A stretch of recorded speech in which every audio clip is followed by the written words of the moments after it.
আপনি একজন ভালো ক্লাস প্রেজেন্টেশন করার জন্য শিক্ষক মহোদয়কে চৌকস হতে হয় এবং স্মার্ট হতে হয় এবং বুদ্ধিদীপ্ত ক্লাস পরিচালনা করা লাগে।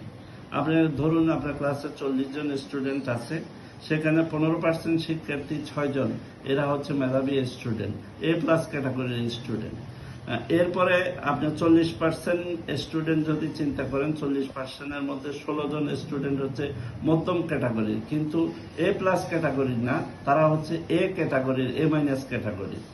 এরপরে আমরা আসি যে 30% শিক্ষার্থী 12 জন, এরা হচ্ছে স্ট্রাগলিং পজিশনে আছে।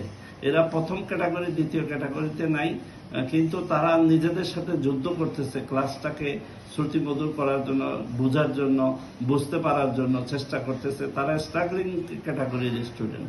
আর লাস্টে 15% 6 জন, এরা হচ্ছে যে একদম একটু সবার চেয়ে কম বুঝে এবং হচ্ছে পড়ালেখা তাদের মন বসে না, কোনো কারণে তাদেরকে স্কুলে আসতে হয়, বাসায় যেতে হয়, কিন্তু পড়তে এরা চায় না।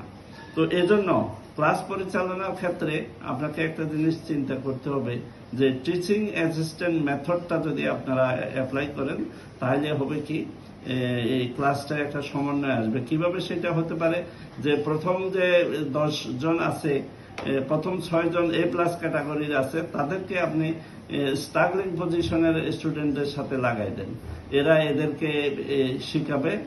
আর যেগুলো A ক্যাটাগরির বা A- ক্যাটাগরির স্টুডেন্ট আছে, তাদেরকে আপনি ওই যে শেষের যে 6 জন আছে যারা বুঝে না, এদের সাথে লাগাই দেন। অর্থাৎ আপনি একটা জিনিস খেয়াল করবেন, শিক্ষকের কাছে শিখার চেয়ে সহপাঠীর কাছে শিখার জন্য স্টুডেন্টরা স্বাচ্ছন্দ্য বোধ করে, কারণ শিক্ষককে অনেক প্রশ্ন করা যায় না, চুপ করে থাকে, মাথা নিচু করে, বুঝছো কিনা, বুঝছি, কিন্তু আসলে সে বুঝে নাই। কিন্তু তার সহপাঠী যখন এই জিনিসটা বোঝায়, তখন সে এটা বুঝতে পারে।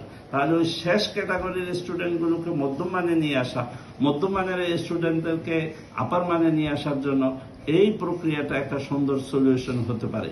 ধন্যবাদ।